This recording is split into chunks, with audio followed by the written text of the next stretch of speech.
여러분, 지금 계좌에 현금 얼마나 들고 계십니까? 혹시 언젠가 떨어지겠지 이 생각 하나로 현금을 꽉 쥐고만 계신 건 아니겠죠? 냉정하게 말씀드리겠습니다. 지금 여러분의 돈 가만히 멈춰 있는 게 아닙니다. 실시간으로 불타서 사라지고 있는 거나 마찬가지입니다. 환율 한번 보세요. 원화 가치는 바닥을 모르고 떨어지고 있습니다. 그런데 동시에 코스피는 5천, 코스닥은 1000을 향해 움직이고 있죠. 이 장면, 단순히 주식이 오른다라고 보면 안 됩니다. 이건 내가 가만히 서 있는 동안 내 돈의 가치가 빠르게 쓰레기가 되어가고 있다는 신호, 즉 인플레이션의 습격입니다. 다만 여기서 오해는 하지 않으셨으면 좋겠습니다. 만약 여러분이 앞으로 시장 가치가 한 번 더 크게 흔들릴 수 있다, 이 가능성을 염두에 두고 현금을 보유하고 계신 거라면 그 판단 자체는 틀리지 않았습니다. 오히려 굉장히 냉정한 선택을 하고 계신 겁니다. 하지만 중요한 건 현금을 들고 있느냐가 아니라 현금을 어떻게 쓰기 위해 들고 있느냐입니다. 지금 시점에서 모든 걸 한 방향에 몰아넣는 것도 위험하고, 반대로 모든 걸 현금으로만 묶어두는 것도 똑같이 위험한 선택이 될 수 있습니다. 그래서 지금은 올인도 아니고 방관도 아닙니다. 뭐든 분배하셔야 하는 시점입니다. 자산을 나누고 타이밍을 나누고 리스크를 쪼개서 시장 안에 자리를 잡아두는 전략이 필요한 구간입니다. 사람들이 착각하는 게 하나 있습니다.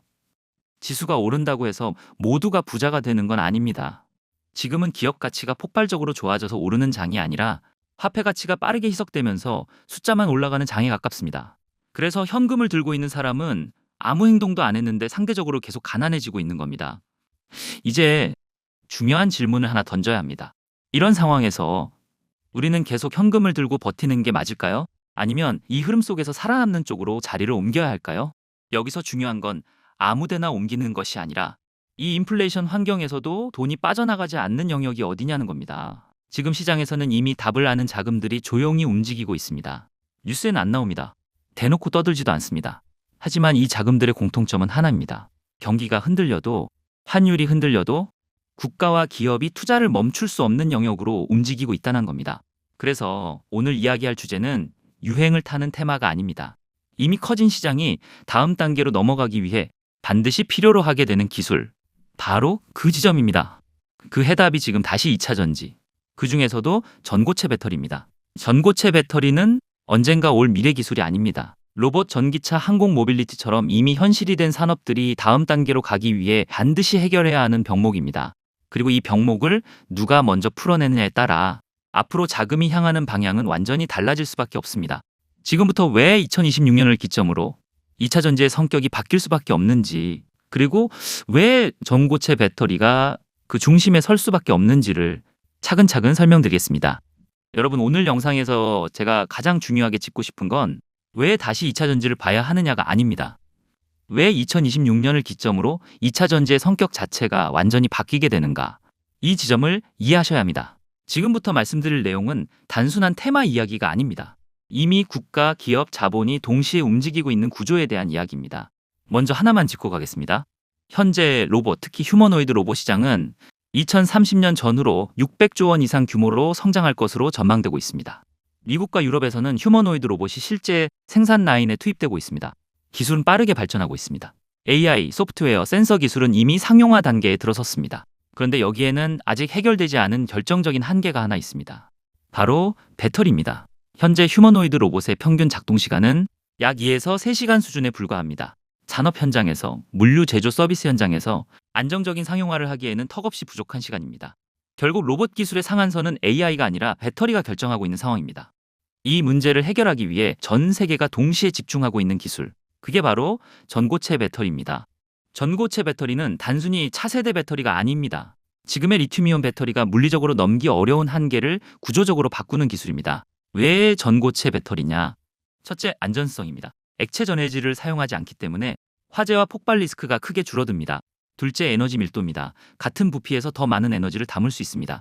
셋째, 수명과 출력입니다.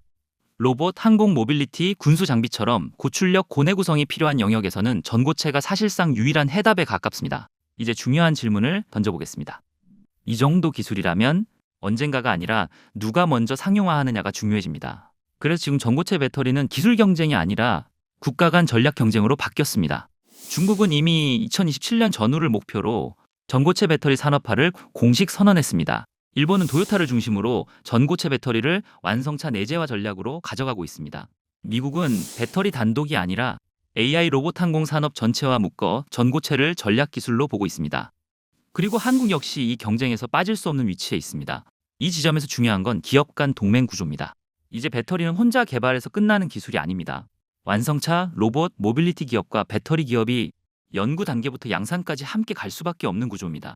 대표적인 구도가 바로 삼성 SDI 현대차, LG 에너지 솔루션, 테슬라입니다. LG 에너지 솔루션은 테슬라 전기차, 로봇, 향후 항공 우주 영역까지 연결되는 구조를 가지고 있습니다. 반면 삼성 SDI는 현대차 그룹과 함께 전기차뿐 아니라 휴머노이드 로봇과 미래 모빌리티까지 장기적으로 묶여있는 동맹입니다. 여기서 많은 분들이 놓치는 포인트가 있습니다. 이 경쟁은 누가 먼저 전고체를 만드느냐의 싸움이 아닙니다. 누가 어떤 형태의 전고체를 선택하느냐, 그리고 그 구조에 맞는 공급망을 누가 선점하느냐의 싸움입니다. 이제 배터리 형태 이야기를 해보겠습니다. 그동안 시장에서는 원통형이냐, 각형이냐, 파우치형이냐 논쟁이 계속되어 왔습니다. 테슬라는 미래 사업 전반에 원통형 배터리를 활용하겠다는 방향을 명확히 했습니다. 원통형은 생산 속도가 빠르고 비용 효율이 좋다는 장점이 있습니다. 하지만 전고체 배터리로 넘어오면 상황이 달라집니다. 고체 전해질을 사용하는 구조상 원통형처럼 말아넣는 방식은 물리적으로 불리해집니다. 내부 공간 활용도가 곧 성능과 출력으로 직결되기 때문입니다. 그래서 전고체 배터리는 각형이나 파우치형 구조가 더 유리할 가능성이 높습니다. 이 지점에서 삼성 SDI의 전략이 다시 보이기 시작합니다. 삼성 SDI는 오랜 기간 각형 배터리에 집중해왔고 전고체 상용화 일정 역시 국내 배터리 3사 중 가장 빠른 축에 속합니다. 이건 단순한 우연이 아닙니다. 이제 흐름을 정리해 보겠습니다. 앞으로 2차 전지 시장은 크게 두 갈래로 나뉠 가능성이 큽니다. 하나는 LG 에너지 솔루션을 중심으로 한 원통형 배터리 라인, 다른 하나는 삼성 SDI를 중심으로 한 전고체 배터리 라인입니다. 전고체 쪽은 아직 대중적인 관심이 덜하지만 한번 흐름이 붙기 시작하면 파급력은 훨씬 클 수 있습니다. 여기서 투자 관점의 핵심을 말씀드리겠습니다.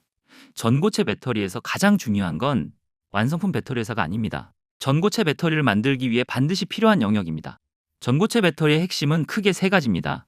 첫째, 고체 전해질, 둘째, 고체 전해질을 안정화시키는 소재, 셋째, 전고체 전용 생산 장비. 이 세 영역은 진입 장벽이 높고 공급망이 매우 제한적입니다. 그래서 기대감만으로도 시장 반응이 크게 나올 수 있는 구간입니다.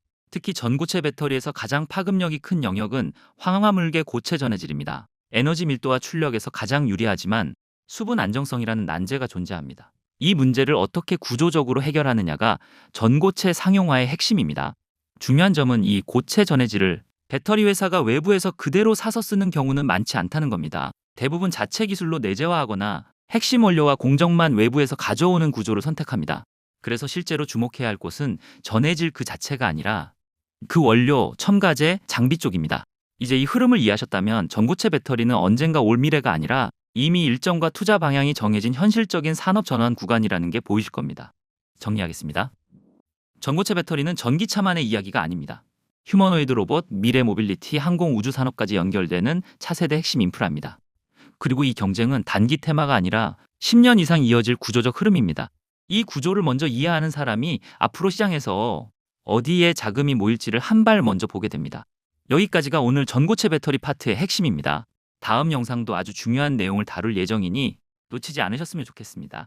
감사합니다.